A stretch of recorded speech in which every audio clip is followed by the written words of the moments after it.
இப்போ இதுவரைக்கும் வந்திருக்க இந்த முடிவுகளின் அடிப்படையில் முன்னிலை நிலவரங்களை நம்ம பார்க்குறோம். இதில் என்டிஏக்கு 183 தொகுதிகள் முன்னிலையாக கிடைத்திருக்கு. இந்தியா கூட்டணிக்கு 55 தொகுதிகளில் அவங்க முன்னிலை வகிக்கிறாங்க.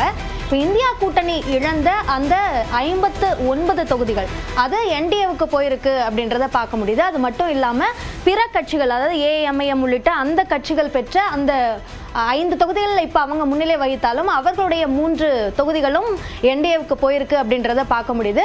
அதனால தேசிய ஜனநாயக கூட்டணி முந்தைய தேர்தலை விட 62 தொகுதிகளை கூடுதலாக பெற்றிருக்காங்க. இந்தியா கூட்டணி 59 தொகுதிகளை இழந்திருக்காங்க அப்படின்றத பார்க்க முடியுது. இது ஒரு முக்கியமான ஒரு மாற்றமாக இதில் நம்ம பார்க்கலாம். இதில் குறிப்பாக தனித்தனியாக கூட்டணிக்குள்ள இருக்கக்கூடிய கட்சிகளோட அந்த எண்ணிக்கையை பார்க்கும்போது பாஜகவும் ஜேடியு இந்த 2 கட்சிகளுமே தலா 78 தொகுதிகளில் முன்னிலை வைக்கிறாங்க அப்படின்றத பார்க்க முடியுது. குறிப்பாக எல்ஜேபி இவங்க தேசிய ஜனநாயக கூட்டணிக்கு வந்ததுதான் இந்த எண்ணிக்கை அதிகரிப்பிற்கு முக்கியமான காரணமாக சொல்லப்படுது. அவர்கள் போட்டியிட்ட 28 தொகுதிகளில் 20 தொகுதிகளில் எல்ஜேபி முன்னிலை வைக்கிறது ஒரு முக்கியமான விஷயமா நம்ம பார்க்க வேண்டியிருக்கு.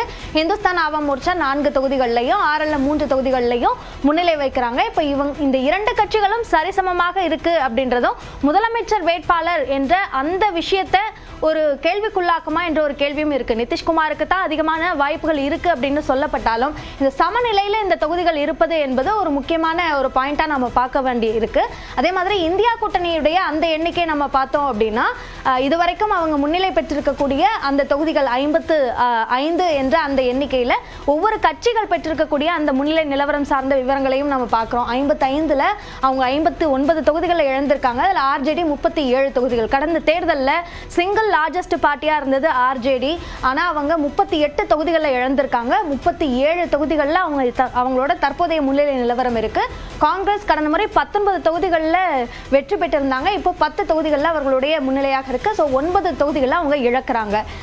மார்க்சிஸ்ட் லெனினிஸ்ட் கட்சியை பொறுத்த வரைக்கும் அவர்கள் 11 தொகுதிகளில் வெற்றி இருந்தது. தற்போது 5 தொகுதிகளில் தான் அவங்களோட முன்னிலை இருக்கு. விஐபி இந்த கூட்டணிக்கு வந்தது முக்கியமான ஒரு நகர்வாக பார்க்கப்பட்டது. ஆனா அவர்களுடைய முன்னிலை என்பது ஒரு தொகுதியாகத்தான் இருக்கு. 3 தொகுதிகளை அவங்க இழந்திருக்காங்க. இப்போ இருக்கிற நிலவரப்படி இந்த எண்ணிக்கையை நம்ம பார்க்க வேண்டியிருக்கு. ஸோ இதெல்லாம் ஒரு முக்கியமான ஒரு ஃபேக்டராக இருக்கு. அதுல குறிப்பாக யாத்ரா நம்ம SIR இம்பாக்ட் அப்படின்ற ஒரு விஷயம் என்னவாக ஒர்க் ஆகும் அப்படின்றதுல ராகுலுடைய அந்த யாத்ரா என்பது முக்கியமான ஒரு பங்காக இருந்தது.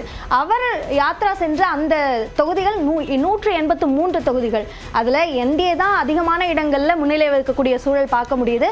இந்தியா கூட்டணி 36 தொகுதிகளில் தான் முன்னிலை வைக்கிறாங்க. அவங்க இழந்த 44 தொகுதிகளும் என்டிஏக்கு போயிருக்கு அப்படின்றத பார்க்க முடியுது. அப்போ இது எந்த விதமான இம்பாக்டையும் ஏற்படுத்தலையா அப்படின்ற ஒரு கேள்வியை எழுப்புது.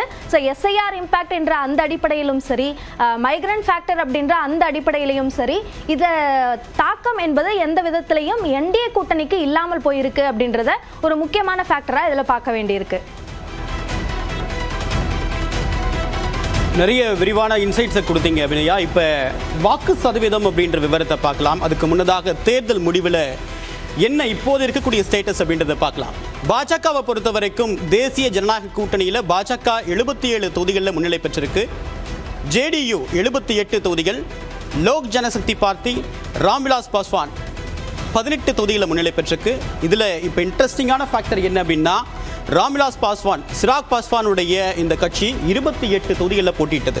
இவங்களோட ஸ்ட்ரைக் ரேட் கடந்த தேர்தலில் ஒப்பிடும்போது மிகப்பெரிய அளவுக்கு இன்க்ரீஸ் ஆயிருக்கு அப்படின்னு பார்க்க முடிஞ்சது. கடந்த தேர்தலில் இவங்க தனியாக போட்டியிட்டாங்க. இந்துஸ்தான் ஆவாம் மோர்ச்சா 4 தொகுதிகளில் முன்னிலை பெற்றிருக்கு. இது எல்லாமே தேசிய ஜனநாயக கூட்டணிக்கு எண்ணிக்கையை தொடர்ச்சியாக அதிகரிப்பதற்கு ஒரு மிக முக்கியமான காரணமாக பார்க்க முடியும். அடுத்ததாக இந்தியா கூட்டணியுடைய நிலைமை என்ன அப்படின்றத பார்க்கலாம். இந்தியா கூட்டணி எல்லா கட்சிகளும், அந்த கூட்டணியில் இருக்கக்கூடிய எல்லா கட்சிகளுமே பின்னடைவை சந்திச்சிருக்காங்க. ஆர்ஜேடி 38 தொகுதிகளில் தான் முன்னிலை பெற்றிருக்காங்க. Congress 10, CBI Marxist Leninist liberation 5 தொகுதிகளில் முன்னிலை பெற்றிருக்காங்க. மற்ற கடந்த முறை இந்த இடதுசாரிகளுடைய முன்னிலை தேர்தல் வெற்றி அப்படின்ற ஸ்ட்ரைக் ரேட் அப்படின்றது மிகப்பெரிய அளவுக்கு இருந்துச்சு. இது அவங்களுக்கு ஒரு பெரிய பலமாக கருதப்பட்ட நிலையில் அந்த வெற்றி மார்ஜினை ஃபில் பண்ணக்கூடிய வகையில் விஐபி விகாஷீல் இன்சான் பார்ட்டியை இந்த மகா கத்பந்தன் கூட்டணிக்குள்ள கொண்டு வந்தாங்க. ஆனால் விஐபி குறிப்பாக மீனவ மக்கள் அதிகமாக இருக்கக்கூடிய ஒரு பார்ட்டி, அதை பிரதிநிதித்துவப்படுத்தக்கூடிய வகையில் தான் இந்த விஐபி அப்படின்றது இந்த கூட்டணிக்குள்ள கொண்டு வரப்பட்டது. ஸோ இது பெரிய அளவுக்கு இம்பாக்ட் ஏற்படுத்திருக்கா அப்படின்றது ஒரு மிக முக்கியமான கேள்வியாக மாறி இருக்கு. ஸோ இப்போ இந்த தேர்தல் முடிவுகள் இப்போ வரைக்கும் வந்திருக்கக்கூடிய முன்னணி நிலவரத்தில் சில ஃபேக்டர்ஸை நம்ம கூர்ந்து கவனிக்கணும் அப்படின்னா, இதில் எஸ்ஐஆர் பேசப்பட்டது, பெண்களுக்கான நிதி உதவி திட்டம் பேசப்பட்டது, அமைக்கப்பட்டிருக்கக்கூடிய கூட்டணி அப்படின்றது 3 முக்கியமான அம்சங்கள் தான் இந்த கூட்டணியில் தாக்கத்தை ஏற்படுத்தும் அப்படின்னு கணிக்கப்பட்டது.